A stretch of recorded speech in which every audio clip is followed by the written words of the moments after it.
what I'm feeling here is that they got through 6 episodes of the first season and thought we could really do something with humanoid figures. Yeah. I mean, yeah.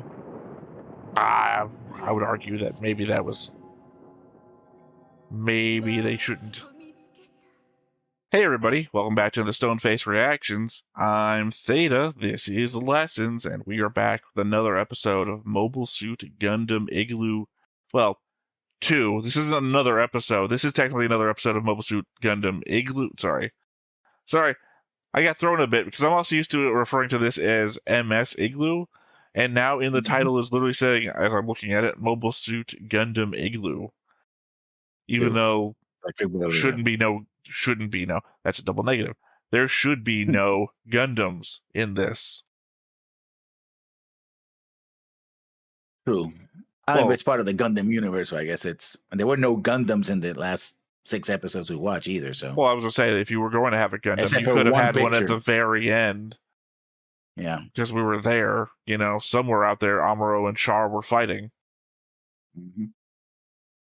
Technically, then Gundam was no more after that episode. So, because the Gundam gets destroyed. Well, technically, we kind of do a time skip in the middle of that. So, yeah. Technically, it could have been at the beginning Gundam was a thing, and then there's no Gundam. Mm-hmm. Much like most of Origin, Gundam doesn't exist. And then after Origin, there's a Gundam. Yeah. And then... Although, we did see a Gundam in a recording in episode 2 or 3 when they were escaping Earth. Well, we saw the face of it. Yeah, no, that's why I had a whole note about the fact of I don't know why that was significant. I guess maybe just May's first viewing of the Gundam. Mm-hmm. Because at that point, they'd already discussed the fact that the general model existed. Yeah. So they knew that the Federation had mobile suits. So seeing one shouldn't have been anything. But the original Gundam does have a scary reputation among the Zeon forces. So much so that they can't even recognize it when they see it. Mm. Remember, they thought the gun cannon was the Gundam in one episode. Yeah. So, then again, scary that they don't know what it is. Very few people survive meeting the Gundam in the first place, except for Char. Yeah. Yeah, fair enough. I mean, most of the ones that did survive don't survive the next episode they appear in, so... They keep going after the gun. It's like, maybe I shouldn't do this again. You got orders. Yeah, I was just about to say following orders. Following orders either gets you killed or court-martialed. Yeah, pretty much. Well, I mean, I don't know what this is going to be about. I assume Earth operations, because it's Gravity Front. Mm-hmm. Literally, the name of the episode is Shoot at That Death. I am looking forward to this because it's different. I won't say any more until we start seeing. Well, I've already anticipated or said that I anticipate it to be different characters because you shouldn't bring those characters back, especially because that can't be after that point. Mostly because it's not the order we're watching stuff in. We're in a chronological order, so we're trapped in the same year.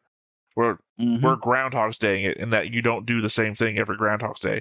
Can you imagine watching Groundhog's Day and Bill Murray is just doing the same thing for an hour and a half? Watching television. Like, he just wakes up, does the interview, goes back to the apartment, tries to leave by normal means, like going onto the highway, and then comes back and falls asleep and does it again. Yeah. I guess that would be the Star Trek version. Mm-hmm. The episode where they're doing the time loop and they don't recognize they're in a time loop, so we don't have to watch the entire first part of the episode again. We just see the parts where they think something might be wrong. Yeah. Because you wouldn't know. Star Trek has a lot of time loop episodes, but in fact, the best time loop episode that I like is not in Star Trek, it's in Stargate SG-1. I'm trying to remember. It's been a long time. I certainly haven't watched all of them. I mean, I watched all of SG-1. I haven't watched all of the Stargate universe, expanded universe now. Yeah, it's the one they end up playing golf in front of the Stargate. They activated the Stargate just to tee off, right? You're not talking about the black hole episode, are you? Because that's not a time loop one. No. I think that happens in the black hole episode, though. No, the Black Hole episode is the one that they have to go with ropes and gravity gets. But you're talking about the start of the episode. You know.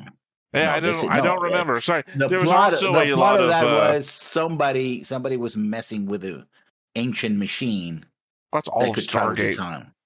That's the problem. The problem is that there's a lot of like normal sci-fi Stargate episodes, but there's also a lot of episodes you could put into like the category of like Baywatch Nights Stargate episodes. Was like, this is a really weird episode. Well, there's like a category of television of that genre, which is like Baywatch Nights, which is super weird compared to Baywatch, where there's episodes of Xena Warrior Princess where it's like not just Xena going around and doing stuff. It's like, what if Lucy Lawless in the modern day was actually also Xena, and we're going to show her and Gabrielle like another life? There's episodes of that. It's like Stargate has a bunch of weird episodes that are just like that for some reason. This was kind of like that, yeah. They're in a time loop, and Google time loop SG1, and you'll get what I'm talking about. And while you're at it, go to Pornhub and type "stop time" and see what you get there. Oh, yeah,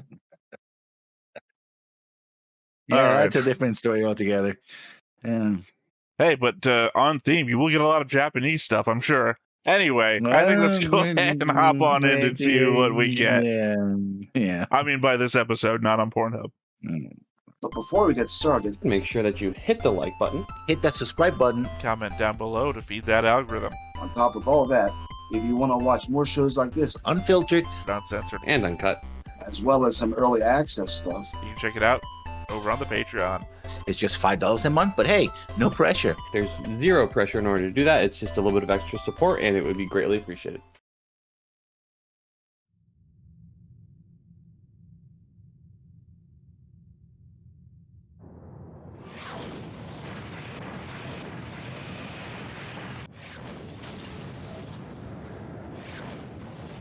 We're still working with the same CGI team, though. Yeah. Well, I meant that the Earth Federation ships were still all weirdly moving around. Yeah.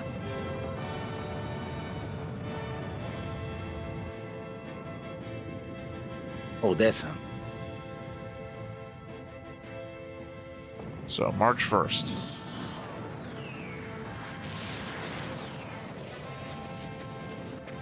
They don't move the way you think they'd move.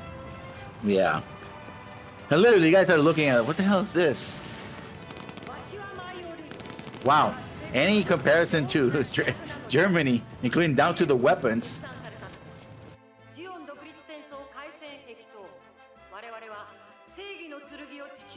The Sword of Justice, otherwise known as Island Ifish.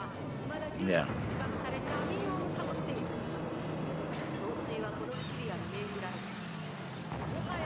Cassilia is the one who's talking here.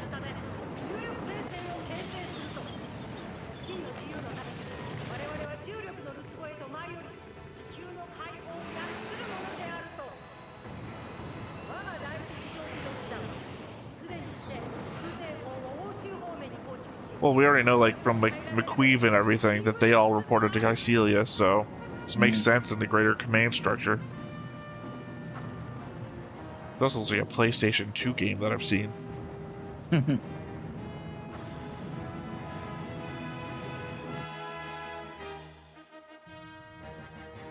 10 days later.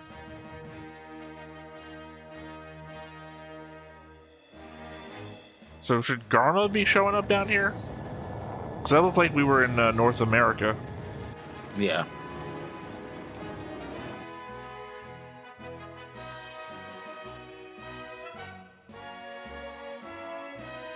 So she's really giving us a timeline of the invasion.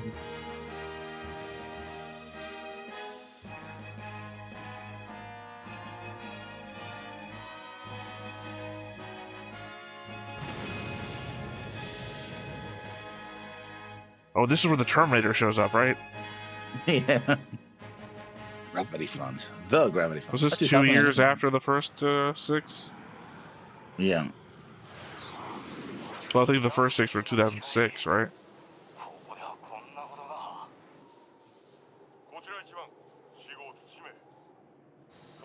You always have that, when they're fighter pilots, they're always at, stop the chit-chat.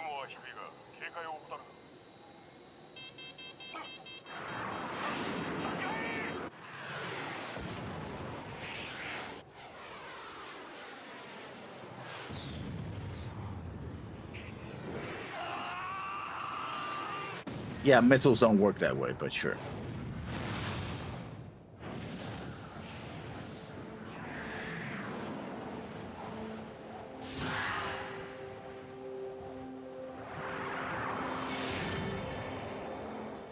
I'm sorry, are you the first person who ever ejected from one of those stupid-ass fighters? Apparently. Also landed without a parachute? So I'm assuming this isn't real. That looks like literally implied that it was a Shinigami, so... Yeah. Unless that one's... I don't know if there's an analog in the Universal Century to Master Asia. Unless that was Master Asia.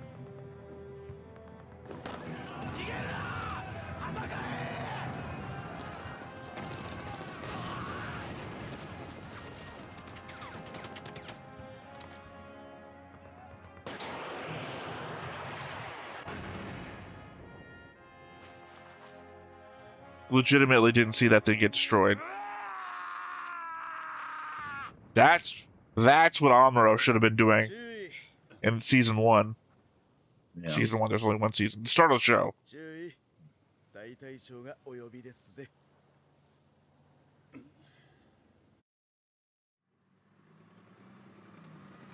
Tenet Ben Barbary. So what I appreciate from the Xeon perspective is a lot of time our heroes, or at least primary characters, are fucking adults.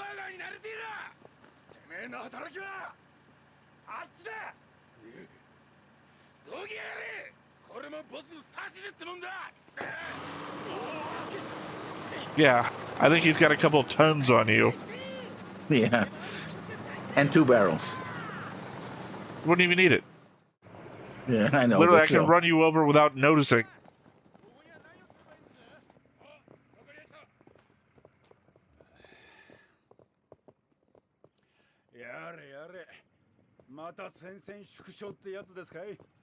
Remember, these are the people who don't understand what lightning is yet. No, these are ground forces. These are not. These people will learn. You remember the They know conversation? what lightning is. No. They know These what are lightning is. So remember that the crew of the the White Horse didn't.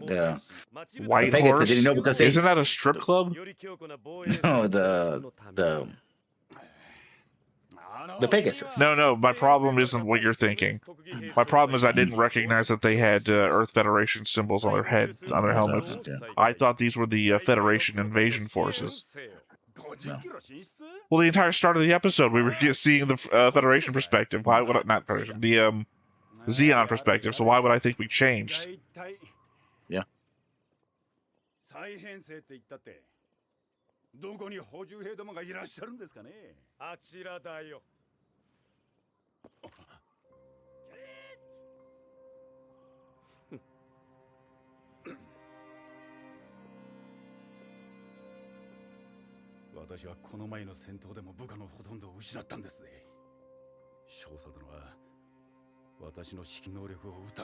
I'd really appreciate it if you did.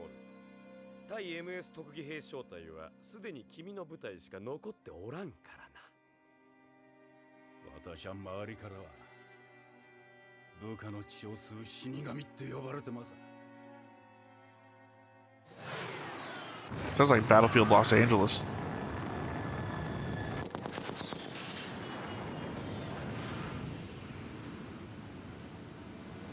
I mean, it would suck to be a infantry-based mobile suit fighting force. Anti-mobile suit fighting force. That's the same thing. You said mobile suit. I said an infantry-based mobile suit fighting force. That's an infantry unit, by definition, wouldn't be a mobile suit force. So, an infantry division, mobile suit fighting force, would only fight mobile suits. What you're describing would be a cavalry unit. No. These are basically anti-armor troops. I know. Literally, I'm describing the same thing. You're being pedantic about grammar. Yeah, because it doesn't make any sense. It does make sense. An infantry mobile suit fighting force fights mobile suits. It's an infantry unit, so therefore it can't be itself a mobile suit force. EMS 特技兵小隊はその本分を果たすべきだ。こうやっている間にも味方は蹴散らされているかもし I れ feel ない。 like half of our reaction timing is just losing what's happening on the screen to pedantic arguments between the two of us. Thankfully, I think they really well established his PTSD and everything by the little scream that he did the moment we saw him. That everything else was just gravy on that.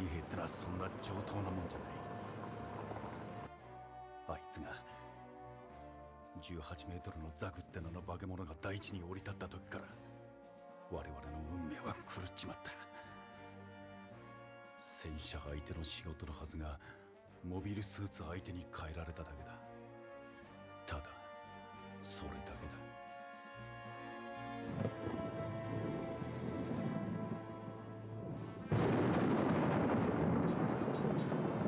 Yeah, at least you will know what lightning is. Again, I already explained. The I'm fact just that the messing with first you. couple of minutes was focused, it's the same confusion I had. Sorry, wired with rockets. Never backfires. The same confusion I had during that opening of the last arc, where they had the Earth Federation making fun of Zeons. But they opened it with a Zeon emblem.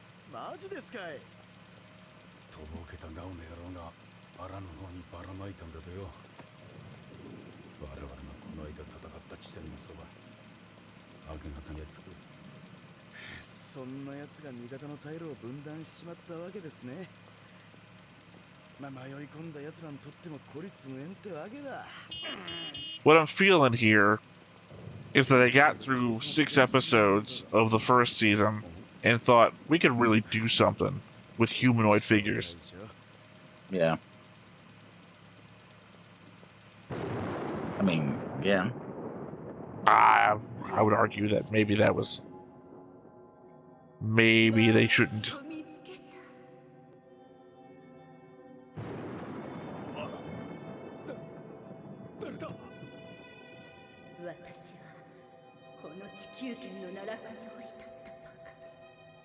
Because this really feels like something I would have watched on Machinima. Yeah. Like, maybe like a step down from Team Fortress 2. Funny animation stuff. Yeah.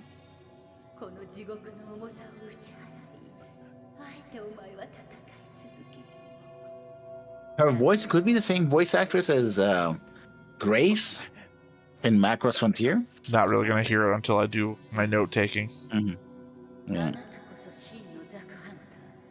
Sounds like her.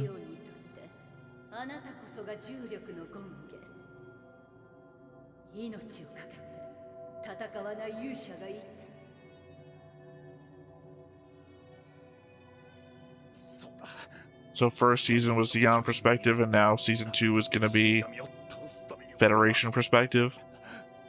Mm-hmm.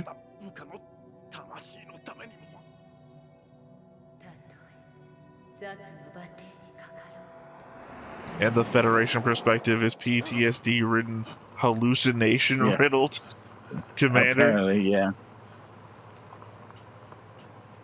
Not for nothing, but also that whole conversation took all night. You just woke back up.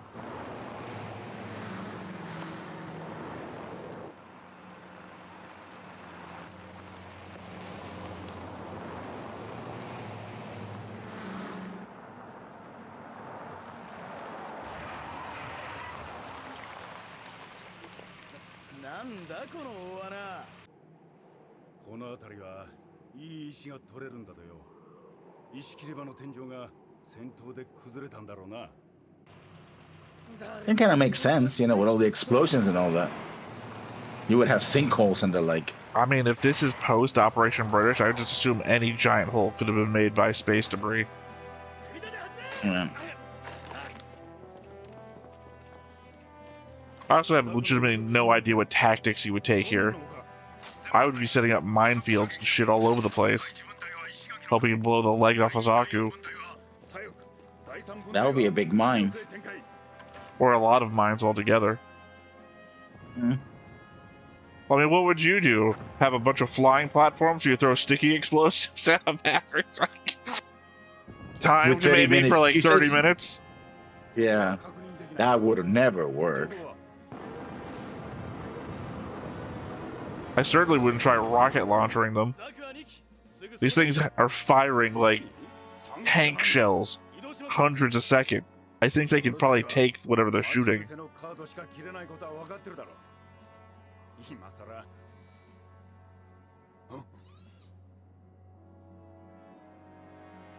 These idiots.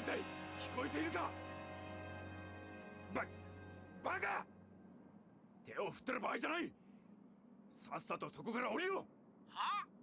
ここまで登るのに大変でありました。来世。奴らの点火訓練期間はそれが2週間らしいんで。Hey, longer than the recruits of IGLOO. 生真面目だけが鳥への特技。貴様ら。一発目が外れたらどうやって陣地変換する気だ。こちら隊員分隊何かします。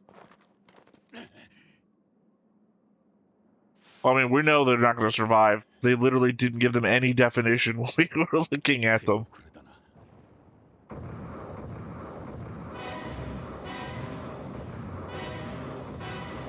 Why wouldn't he just shoot them with its gun?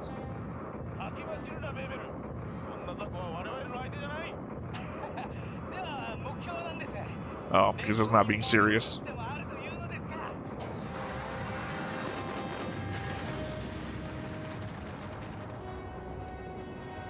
And that's why you never want to be the distraction. Actually, they were the observation point, and that's why they were retreating to the main position. But they got caught by the Saku and well.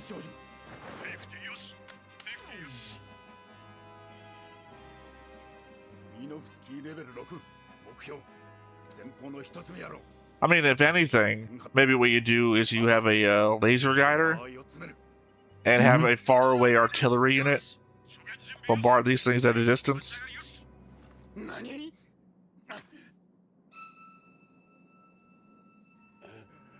Dude's dead. Write him off, man.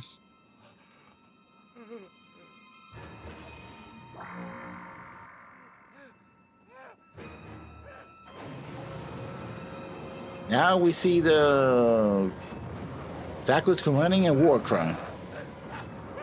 Is it? He is a soldier on the battlefield. Who's running away and has no weapons. I mean, I don't know that.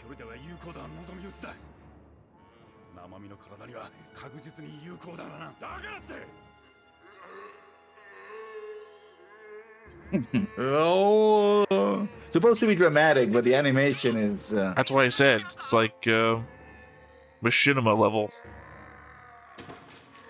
They heavily overestimated what they could do with a human body.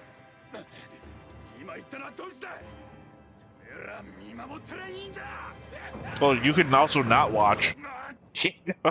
That's also an option. Yeah, but they have to keep their eye on the Saku, so they will see it. Yeah, well, look at its head. Unless the Zaku starts kicking boulders at you, you don't need to watch its feet. At least not for that moment.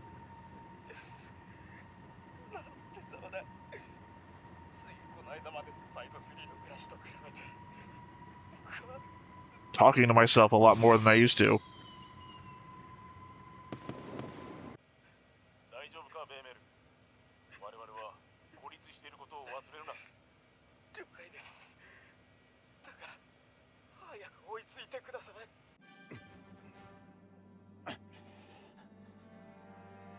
I've made a diamond.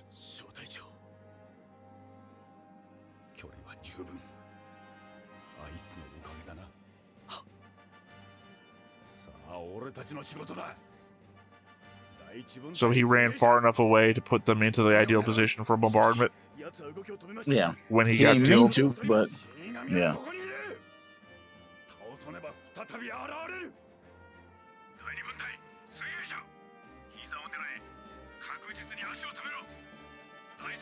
Here's my other problem here is that if this works, just shooting it with heavy rockets, then how the hell did they start losing the war? Because there'd be so many more heavy rockets than there would be Zaku's. I mean, the Zakus are also have support, air support, and tanks and all that. So these are isolated machines. Like Right, but it's like- technically it's the Zaku's that won most of the early fights.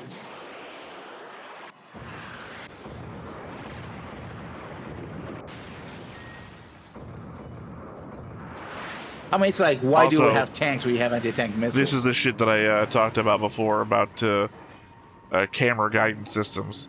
Because yeah. to argue your whole Minovsky particle effect on, like, that are AI guided missiles.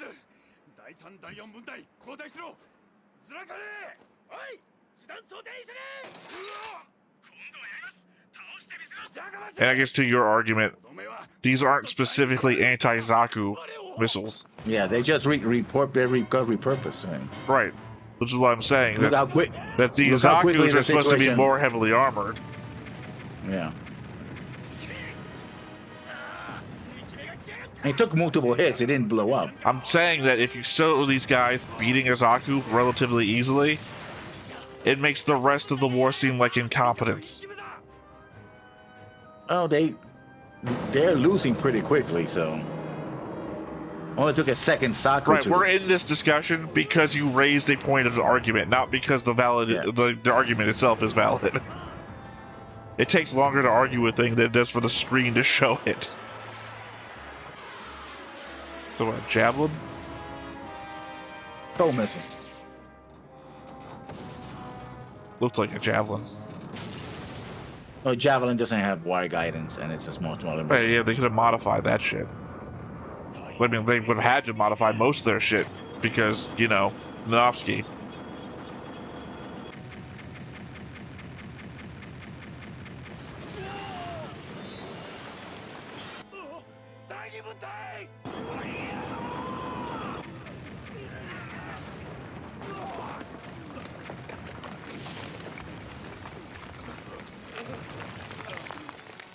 And this is just a delaying tactic. There's more, the offensive.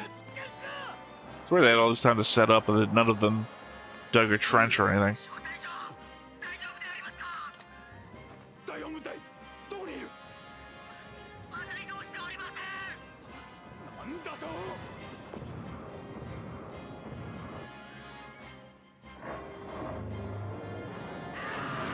Exactly what part of that was in the middle of?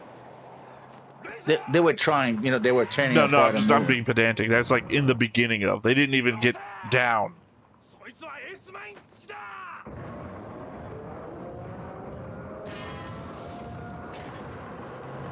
No, I was dumb.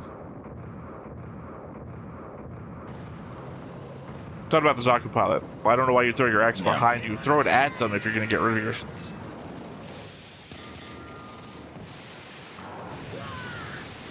Oh, that's pretty good. That's what S minus. They have, to prevent that very same thing to happening, right? That's what I said. That's pretty smart. We've never seen a Zaku do that before. But we also never seen a Zaku fight an infantry force before.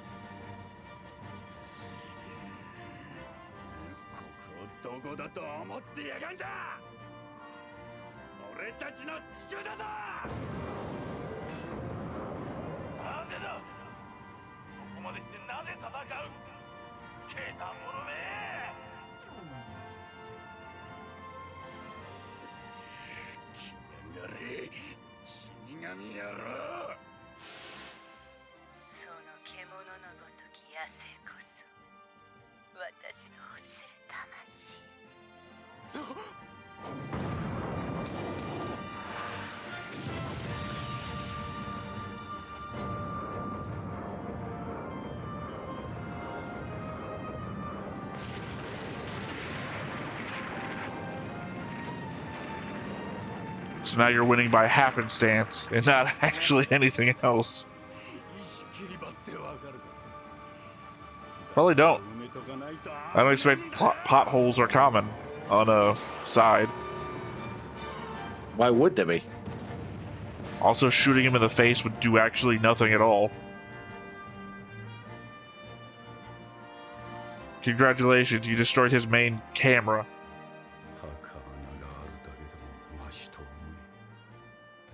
What'd you do? I think he shot him in the chest. It looked like it was going to the face, but it actually It went was in to the his chest. face, and then the burn mark is on his neck, but that's also not where the cockpit is. And it didn't blow up. Dude should still be alive in there.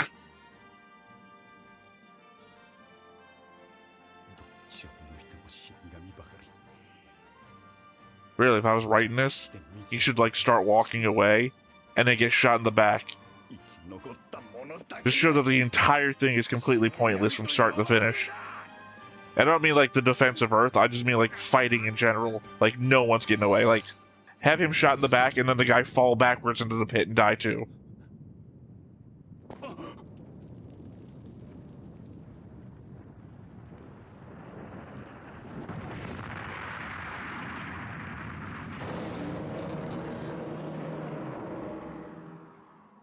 So we've been fighting on top of a hidden camouflage Zaku too? Yeah. Wait, was this guy just not answering the call of the other guy who was fighting? I guess so. Or another hallucination?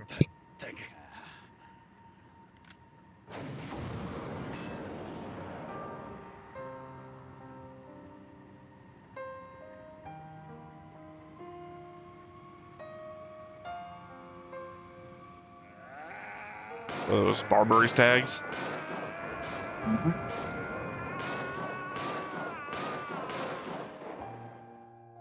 I was gonna say, this doesn't feel like a series we're gonna be following the same guy. No. Marriage. Died in marriage. Total number of mobile suits dispatched 13. Well, that was his unlucky number, I guess.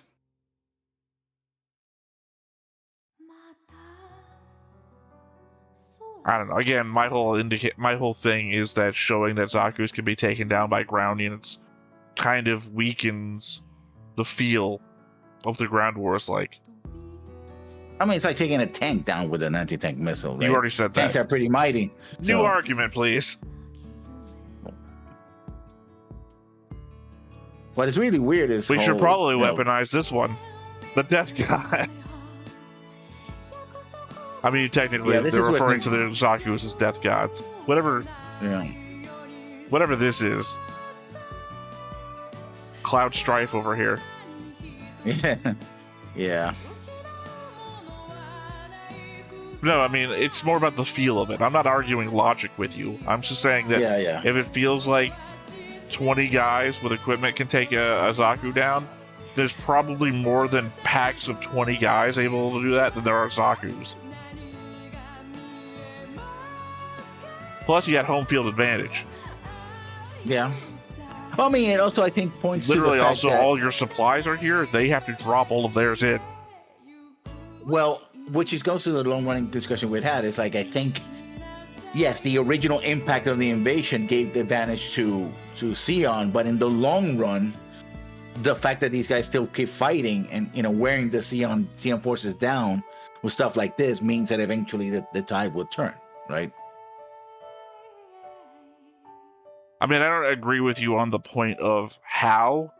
I have to concede, though, it does. I mean,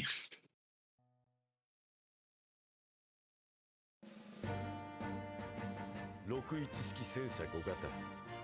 その最大の特徴は絶大な打撃力を誇る But does it have a jet on top of it? No, it's a well-made tank. I don't think that's true.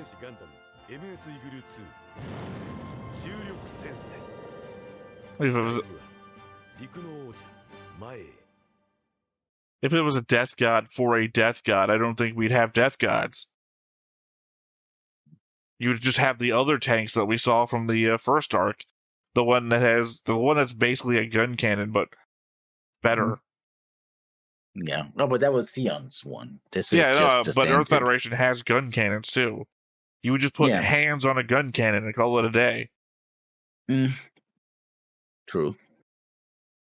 I don't see any way in which the tank is going to outdo the Zaku. Probably also because, like if this was a video game, I would just jump and land on the tank. What are you going to do now? I don't mean like play around crushing it. I just mean like literally I can get out of the arc of your fire pretty quickly. Yeah. And as previously covered, the Zaku's weaponry is basically tank rounds itself. So it's, I don't know, maybe I'm coming at this like death battle specs where the conceit that you usually have in death battle is that you are able to take the force that you're able to push out. So, not necessarily. Well, we've seen from the Battle of the Iron Cavalry that they're able to take equivalent shots and keep coming. Yeah, but those were Saku ones, and we know that the Saku ones are rare because they're more expensive. Right. Well, I think it's a mistake not to just keep going with those. Have less, but better. Since probably their numbers were also going to be small anyway, they decided to just go with something they could mass produce very quickly. I don't know. Smaller elite force over larger, lesser force is what my preference would have been. The problem with the smaller elite force is it doesn't have endurance.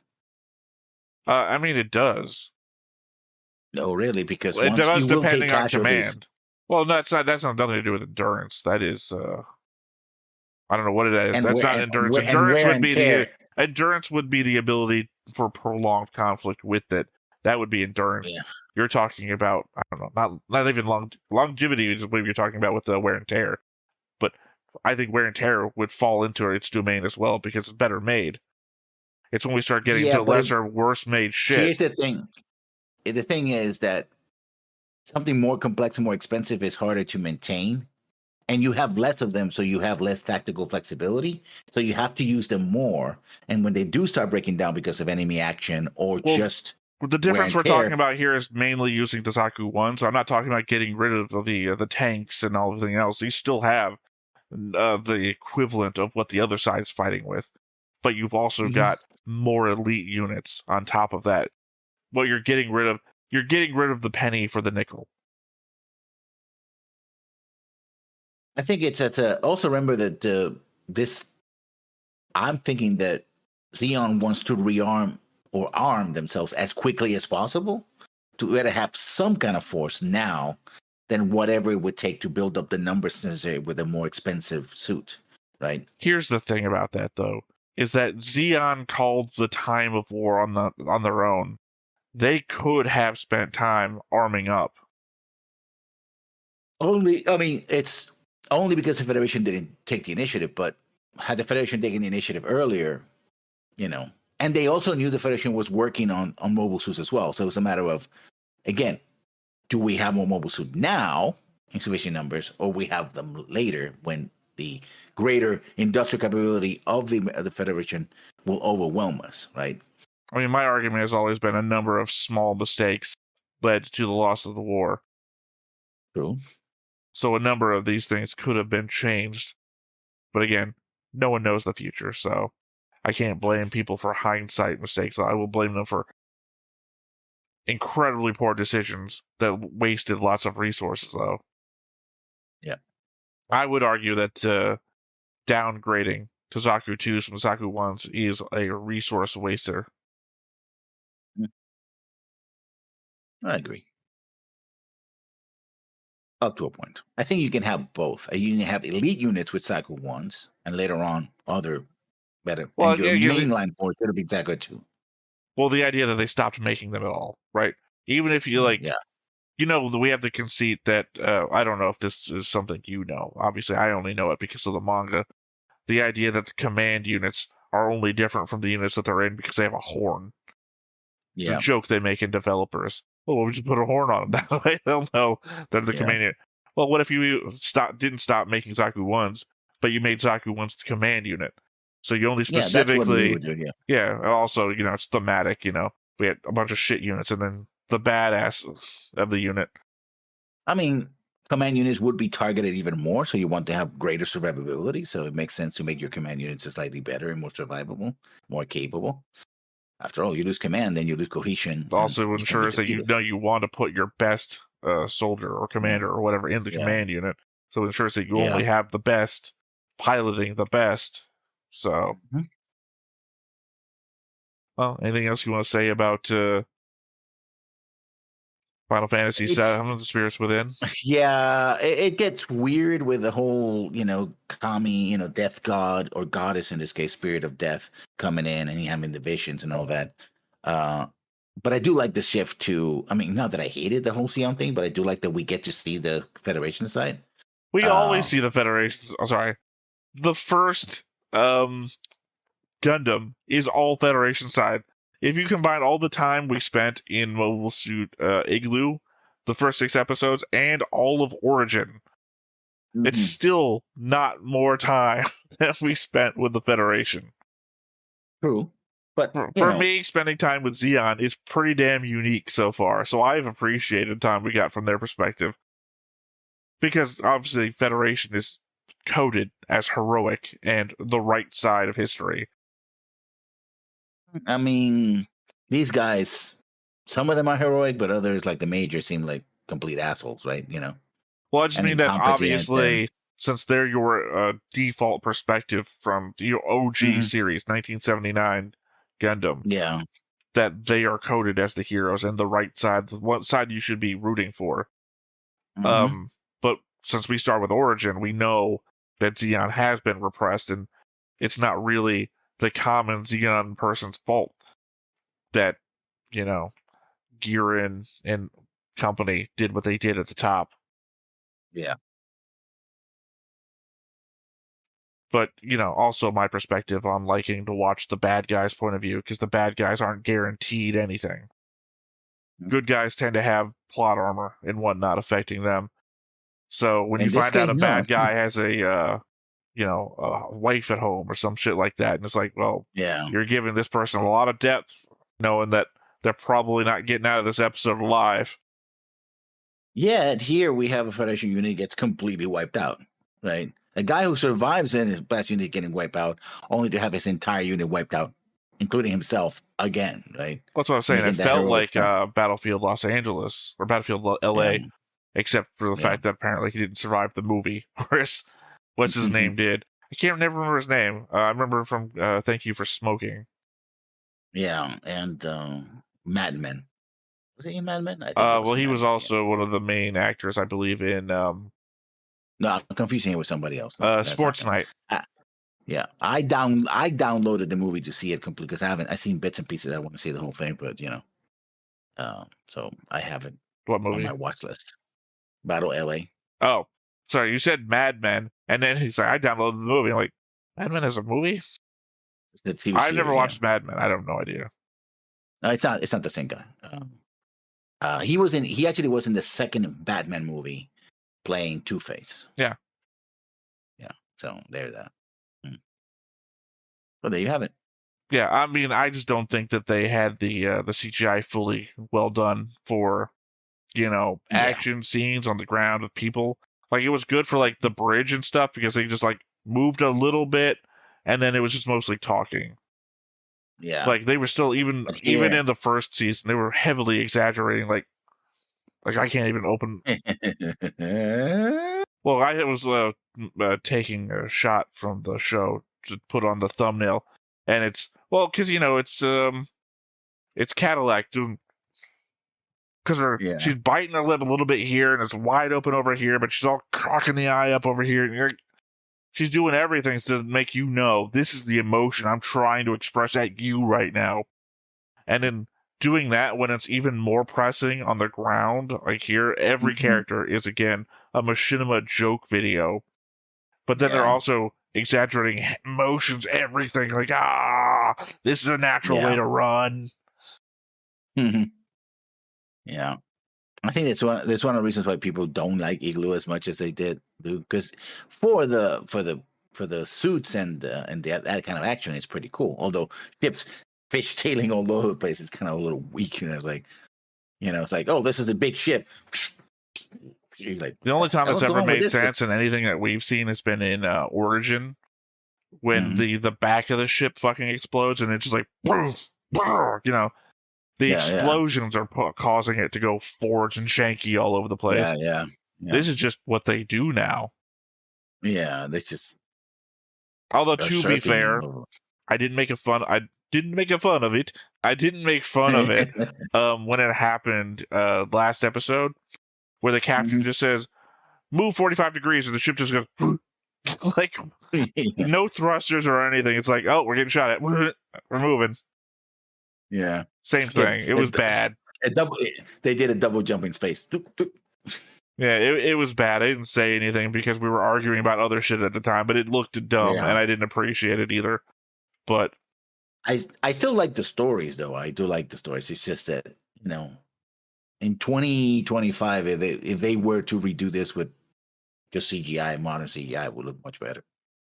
I mean, we're eventually going to get there because I was going to say Revengeance. That's Metal Gear. Yeah.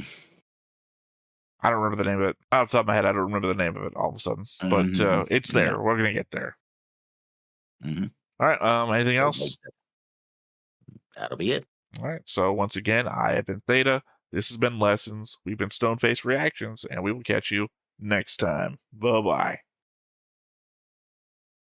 Hey everybody, thanks for watching another Stoneface Reactions. If you have an idea of another video we could go ahead and watch, go ahead and put it in the comments down below and we'll add it to the wheel. Be sure to like, comment, and subscribe, and let us know what you thought about this video, what parts you liked. And until then, we'll see you next time. Is this too goofy?